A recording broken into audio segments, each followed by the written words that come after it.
এই মুহূৰ্তত আহি পৰিছে ৰাতিপুৱাৰ কেইবা টপিক ব্ৰেকিং নিউজ। আজি হৈছে 2 মে। আপোনাৰ একাউণ্টত সোমাব 2000 টকা। PM কিষাণৰ 23 নং কিস্তিৰ বিগ আপডেট আহি পৰিছে।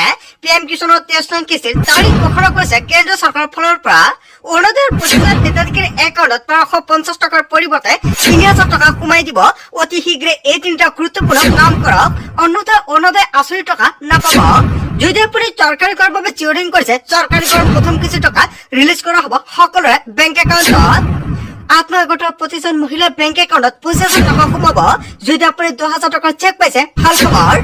কেৱল এয়াই নহয়, ৰেচন কাৰ্ড থাকিলে আজিৰ পৰা 10 তাৰিখৰ ভিতৰতে এই দুটা গুৰুত্বপূৰ্ণ কাম কৰক, অন্যথা ৰেচন বন্ধ হ'ব। লগতে কেইবাটাও ৰাজনৈতিক খবৰৰ লগতে অৰাজনৈতিক খবৰ যুগুত কৰা হৈছে আজিৰ দিনটোত। গোটেই অসম তথা ভাৰতৰ বিভিন্ন প্ৰান্তৰ পৰা যুগুত হৈছে কেইবাটাও ডাঙৰ খবৰ। এনেবোৰ খবৰ পাই থাকিবলৈ চেনেলটি ছাবস্ক্ৰাইব কৰি ভিডিঅ'ত এটা লাইক কৰিবলৈ নাপাহৰিব। আজিৰ আমাৰ প্ৰথম গুৰুত্বপূৰ্ণ খবৰ হৈছে অসমবাসীৰ বাবে এটা ডাঙৰ খবৰ। আপোনাৰ একাউণ্টত সোমাব 2000 টকা। PM কিষাণৰ 23 নং কিস্তিৰ বিগ আপডেট আহি পৰিছে। সকলো কৃষক ৱেইট কৰি আছে কেতিয়া PM কিষাণৰ 23 নং কিস্তিৰ ধন প্ৰদান কৰিব কৃষকসকলৰ একাউণ্টত। কিন্তু কৃষকসকলে 23 নং কিস্তিৰ টকা পাবলৈ তিনিটা গুৰুত্বপূৰ্ণ কাম কৰিব লাগিব। PM কিষাণৰ তালিকাত আপোনাৰ নাম অন্তৰ্ভুক্ত হৈ আছে নেকি? তেন্তে আপোনাৰ বাবে ভাল খবৰ। সাজু হওক 23 নং কিস্তিৰ ধন ল'বলৈ। লাখ লাখ কৃষকৰ বাবে ডাঙৰ খবৰ। শীঘ্ৰে দেশৰ কৃষকৰ একাউণ্টত সোমাব 23 নং কিস্তিৰ ধন ৰাশি। PM কিষাণ সম্মান নিধিৰ আঁচনিৰ দ্বাৰা দেশৰ ক্ষুদ্ৰ কৃষকসকলক আৰ্থিক সহায় আগবঢ়ায় আৰু এই উদ্দেশ্যৰে বছৰি 6,000 টকা তিনিটা কিস্তিত প্ৰদান কৰা হয় দেশৰ কোটি কোটি কৃষকসকলৰ একাউণ্টত। আৰু অতি শীঘ্ৰে PM কিষাণৰ 23 নং কিস্তিৰ টকা ৰিলিজ কৰা হ'ব একাউণ্টত। উল্লেখ্য যে 13 মাৰ্চ 2026 PM কিষাণ সম্মান নিধি আঁচনিৰ 22 নং কিস্তিৰ ধন মুকলি কৰিছিল প্ৰধানমন্ত্ৰী নৰেন্দ্ৰ মোদীয়ে। আৰু অসমৰ গুৱাহাটীৰ পৰাই প্ৰধানমন্ত্ৰীগৰাকীয়ে দেশৰ লাখ লাখ কৃষকৰ একাউণ্টত ডিবিটিৰ জৰিয়তে মুকলি কৰিছিল 2000 কোটি টকা। এতিয়া কৃষকসকলে ৱেইট কৰি আছে 23 নং কিস্তিক লৈ। অৱশেষত কৃষকসকলৰ বাবে ভাল খবৰ আহি পৰিছে। এতিয়া কেতিয়া সোমাব PM কিষাণৰ 23 নং কিস্তিৰ ধন ৰাশি? 22 নং কিস্তিৰ ধন লাভ কৰাৰ পিছতে বৰ্তমান 23 নং কিস্তিৰ ধন কেতিয়া একাউণ্টত সোমাব আৰু ইয়াৰ হৈছে ডাঙৰ প্ৰশ্ন। সাধাৰণতে এই আঁচনিৰ কিস্তিসমূহ প্ৰতি 4 মাহৰ অন্তৰে প্ৰদান কৰা হয় একাউণ্টত। আৰু সেই অনুসৰি 23 নং কিস্তিৰ ধন জুন মাহৰ শেষৰ ভাগত বা জুলাই মাহৰ আৰম্ভণিতে মুকলি কৰাৰ সম্ভাৱনা। সকলো কৃষক ৱেইট কৰি আছে কেতিয়া PM কিষাণৰ টকা প্ৰদান কৰা হ'ব। অৱশেষত নিশ্চয় দেশৰ কোটি কোটি কৃষকে জানিলে PM কিষাণৰ 23 নং কিস্তিৰ টকা কেতিয়া প্ৰদান কৰা হ'ব। জুন মাহৰ শেষত অথবা জুলাই মাহৰ প্ৰথম সপ্তাহতে দেশৰ কোটি কোটি কৃষকৰ একাউণ্টত 23 নং কিস্তিৰ টকা সোমাব। সেয়েহে আজিৰ ভিডিঅ'ত যিমান পাৰে সকলোৱে শ্বেয়াৰ কৰি দিয়ক। যদি আপুনি এজন প্ৰকৃত কৃষক, আপোনাৰ একাউণ্টত টকা পায় নে নাপায় কমেণ্ট কৰি জনাই দিব। যিসকলে এতিয়ালৈকে ইKYC কৰা নাই ইKYC কৰক। যিসকলে লেণ্ড চিডিং কৰা নাই লেণ্ড চিডিং কৰক। যিসকলে এতিয়ালৈকে আধাৰ কাৰ্ডৰ লগত বেংক একাউণ্ট লিংক কৰে অতি শীঘ্ৰে কৰি লওক। যদি এই তিনিটা কাম নকৰে আপোনাৰ বেংক একাউণ্টত PM কিষাণৰ টকা নাপাব। আৰু আজিৰ ভিডিঅ'টো সকলোৱে শ্বেয়াৰ কৰি দিয়ক। তাৰ পিছত অসমবাসী ৰাজকীয় সভাৰ পৰৱৰ্তী খুবেই গুৰুত্বপূৰ্ণ খবৰ, লগতে এটা ডাঙৰ খবৰ। আজিৰ পৰা সলনি হৈছে ৰন্ধন গেছৰ কেইবাটাও নতুন নিয়ম। আপোনাৰ ঘৰত উজ্জ্বলা যোজনা গেছ কানেকশ্যন আছে নেকি? তেনে ক্ষেত্ৰত আজিৰ পৰা নতুন নিয়মৰে আপুনি বুকিং কৰিব লাগিব ৰন্ধন গেছ।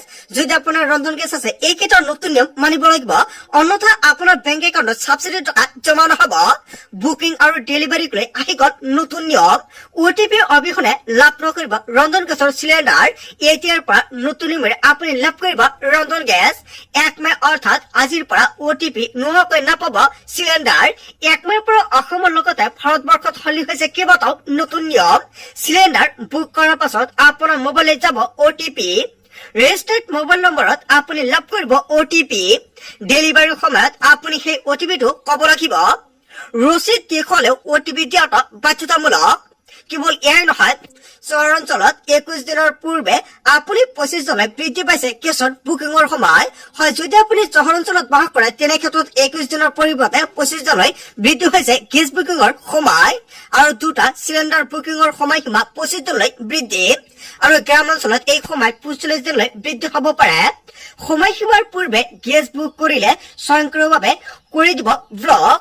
আৰু IOCL আৰু BPCL আৰু SPCL কোম্পানীয়ে প্ৰতি মাহৰ 1 তাৰিখে কৰিব আপডেট আৰু গেছ বুকিঙৰ নিয়ম আৰু মূল্য সন্দৰ্ভত আপডেট দিব LPG কোম্পানীয়ে গ্ৰাহকলৈ জৰুৰী নিৰ্দেশনা জাৰি কৰিছে LPG কোম্পানীয়ে নিজৰ ৰেজিষ্টাৰ্ড মোবাইল নম্বৰ গ্ৰাহকক সক্ৰিয় ৰখাৰ বাবে আহ্বান জনাইছে যদি আপুনি গেছ বুকিং কৰা মোবাইল ফোনৰ জৰিয়তে আপোনাৰ ৰেজিষ্টাৰ্ড নম্বৰটো আপুনি সক্ৰিয় কৰি ৰাখিব যদি কিবা কাৰণত আপুনি মোবাইল নম্বৰটো পৰিৱৰ্তন কৰে তেনে ক্ষেত্ৰত আপুনি গেছ অফিচত গৈ নম্বৰটো লগে লগে সলনি কৰি লৈ ল'ব অন্যথা বুকিঙৰ সময়ত আপোনালোকৰ বিশেষ সমস্যাৰ হ'ব পাৰে আৰু গেছ বুকিঙৰ পূৰ্বে চেক কৰক আপোনাৰ পূৰ্বৰ চিলিণ্ডাৰ বুকিঙৰ সময় গেছ ডেলিভাৰীৰ সময়ত মনত ৰাখক OTP আৰু উজ্জ্বলা আঁচনি হিতাধিকাৰী আধাৰ আৰু EKYC আপডেট কৰাটো বাধ্যতামূলক যিসকল হিতাধিকাৰী এতিয়ালৈকে আধাৰ কাৰ্ড আৰু EKYC আপডেট কৰা নাই সেইসকল হিতাধিকাৰী অনলাইনৰ জৰিয়তে বা মিছ কলৰ জৰিয়তে গেছ বুকিং কৰিব নোৱাৰিব চিলিণ্ডাৰৰ কলাবজাৰ নাইকিয়া কৰাৰ বাবে এই পদক্ষেপ গ্ৰহণ কৰিছে আজিৰ পৰা সলনি হৈছে ৰন্ধন গেছৰ কেইবাটাও নতুন নিয়ম লগতে আজিৰ পৰা বৃদ্ধি হৈছে মূল্য বাণিজ্যিক চিলিণ্ডাৰৰ তাৰ পিছত অসমবাসী ৰাজত্বৰ সময়ৰ পৰৱৰ্তী অসবাই গুৰুত্বপূৰ্ণ খবৰ লগতে এটা ডাঙৰ খবৰ 1 মাহৰ পৰা 4 মাহলৈ বতৰ চলাব তাণ্ডৱ অসমত হ'ব পাৰে বাৰ সদৃশ পৰিস্থিতি 4 মাহত অসমত নিৰ্বাচনী ফলাফল ঘোষণাৰ দিনটোত এলাৰ্ট জাৰি কৰা হৈছে ঘণ্টা 40ৰ পৰা 50 কিলোমিটাৰ বেগেৰে ধুমুহা বলাৰ সম্ভাৱনা অসমৰ লগতে উত্তৰ পূৰ্বাঞ্চলৰ কেইবাখনো ৰাজ্যত এলাৰ্ট জাৰি কৰা হৈছে কেন্দ্ৰীয় জল আয়োগে জাৰি কৰিছে সতৰ্কবাণী বিজুলী ঢেৰেকণিৰ ধুমুহা শিলাবৃষ্টিৰ আশংকা কৰা হৈছে আঞ্চলিক বতৰ বিজ্ঞান কেন্দ্ৰৰ তৰফৰ পৰা এই এলাৰ্ট জাৰি কৰা হৈছে উজনিৰ পৰা নামনিলৈকে কেইবাখনো জিলাত ইয়েলো এলাৰ্ট আৰু অৰেঞ্জ এলাৰ্ট জাৰি কৰা হৈছে মুগলধাৰ বৰষুণে সৃষ্টি কৰিব পাৰে বান সদৃশ পৰিস্থিতিত আজিৰ পৰা ধুবুৰী দক্ষিণ শালমাৰা গোৱালপাৰা কোকৰাঝাৰত এলাৰ্ট জাৰি কৰা হৈছে আপোনাৰ জিলাৰ নাম তালিকাত অন্তৰ্ভুক্ত হৈ আছেনে যদি আছে আপোনাৰ জিলাৰ নাম কি কমেন্ট কৰি জনাই দিব লগতে আপোনাৰ জিলাত বৰ্তমান বতৰৰ পৰিস্থিতি কেনেকুৱা চিৰাং বাক্সা বৰপেটা বঙাইগাঁও বজালী তামুলপুৰ নলবাৰী কামৰূপ মেট্ৰ দৰং ওদালগুৰি পশ্চিম কাৰ্বি আংলং সমান্তৰালকৈ শোণিতপুৰ বিশ্বনাথ লখিমপুৰ ধেমাজি ডিমা হাছাও কাছাৰত এলাৰ্ট জাৰি কৰা হৈছে হাইলাকান্দি শ্ৰীভূমি জিলাতো ইয়েলো এলাৰ্ট জাৰি কৰা হৈছে 2 মে শ্ৰীভূমি হাইলাকান্দি কাছাৰ ডিমা হাছাও জিলাত এলাৰ্ট জাৰি কৰা হৈছে আজি হৈছে 2 মে আজি সাৱধান হওক এইকেইখন জিলাৰ পৰা যদি ভিডিঅ' চাই আছে 1 মেৰ পৰা 4 মেলৈ বতৰ চলাব তাণ্ডৱ বৰ্তমান আপোনাৰ জিলাত বতৰৰ পৰিস্থিতি কি কমেন্ট কৰি জনাবলৈ নাপাহৰিব তাৰ পিছত অসমবাসী ৰাজত্বৰ সময়ৰ পৰৱৰ্তী অসবাই গুৰুত্বপূৰ্ণ খবৰ লগতে এটা ডাঙৰ খবৰ 4 মেত ঘোষণা হ'ব বিধানসভা নিৰ্বাচনৰ ফলাফল আৰু 4 মেত ভোট গণনাৰ প্ৰাক মুহূৰ্তত জাৰি কৰা হল SOP 4 মেৰ পূৰ্বে সকলোৱে জানি লওক কঠোৰ নিয়ম জাৰি কৰিছে প্ৰশাসনে ভোট গণনা কক্ষত প্ৰৱেশ কৰিবলৈ বৈধ পৰিচয় পত্ৰ থাকিব লাগিব বৈধ পৰিচয় পত্ৰ নাথাকিলে প্ৰৱেশ নিষিদ্ধ ভোট গণনা কেন্দ্ৰৰ 100 মিটাৰ ভিতৰত জনসমাগম কৰিব নোৱাৰিব ভোট গণনা কেন্দ্ৰৰ 100 মিটাৰৰ ভিতৰত গাড়ী পাৰ্কিং কৰিব নোৱাৰিব ভোট গণনা কেন্দ্ৰৰ কাষত স্থায়ী দোকান হোটেল দিয়া নিষিদ্ধ ভোট গণনাৰ দিনা অস্ত্ৰ লাঠি লৈ ৰেলী কৰিব নোৱাৰিব সম্পূৰ্ণ নিষিদ্ধ কৰা হৈছে এইসমূহ কাৰ্যত ফলাফল ঘোষণাৰ পিছতে আতচবাজি ফুটোৱা নিষিদ্ধ কোনেও লাউড স্পিকাৰ ব্যৱহাৰ কৰিব নোৱাৰিব আইন ভংগ কৰিলে BNSৰ ধাৰা 223 অনুসৰি কঠোৰ ব্যৱস্থা লোৱাৰ হ'ব আৰু এই নিৰ্দেশনা ভোট গণনা আৰম্ভৰ পৰা শেষলৈকে কাৰ্যকৰী হ'ব ভোট গণনাক লৈ হোজাই জিলা প্ৰশাসনে গুৰুত্বপূৰ্ণ নিৰ্দেশনা জাৰি কৰিছে 4 মেত ঘোষণা হ'ব বিধানসভা নিৰ্বাচনৰ ফলাফল আৰু ইয়াক লৈ SOP জাৰি কৰা হৈছে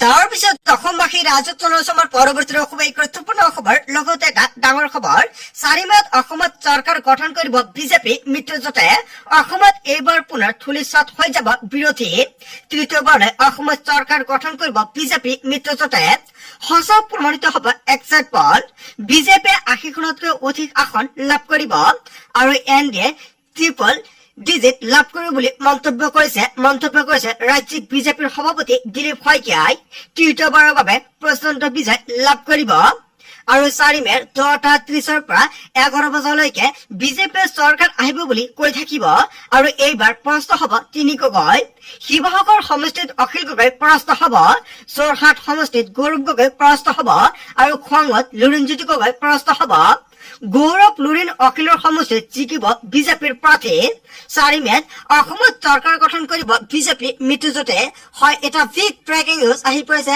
আচলতে বিজেপিৰ সভাপতি দিলীপ শইকীয়াই যিকেইটা মন্তব্য কৰিছে জনতাই কি কব যদি জনতাৰ কিবা মন্তব্য কৰিব লগা থাকে আপোনালোকৰ মন্তব্যটো নিশ্চয় কমেন্ট বক্সত জনাই দিব তাৰ পিছত অসমবাসী ৰাজক জনসমৰ পৰৱৰ্তী লোকসভাৰ গুৰুত্বপূৰ্ণ খবৰ লগতে এটা ডাঙৰ খবৰ নিৰ্বাচনৰ ভোট গণনাৰ পূৰ্বে অসমত ভয়ংকৰ ঘটনা ষ্ট্ৰং ৰুমত অচিনাক্ত 3 ব্যক্তিৰ প্ৰৱেশক লৈ উত্তপ্ত পৰিস্থিতিৰ সৃষ্টি হৈছে ডিফু চৰকাৰী মহাবিদ্যালয়ৰ ষ্ট্ৰং ৰুমত এই ঘটনা সংঘটিত হৈছে কোনো ঊৰ্ধ্বতম কৰ্তৃপক্ষক নজনোৱাকৈ প্ৰৱেশ কৰাৰ অভিযোগ উত্থাপিত হৈছে চিচিটিভিত বন্দী 3 ব্যক্তিৰ প্ৰৱেশ কৰাৰ সমগ্ৰ দৃশ্য ষ্ট্ৰং ৰুমৰ দায়িত্বত থকা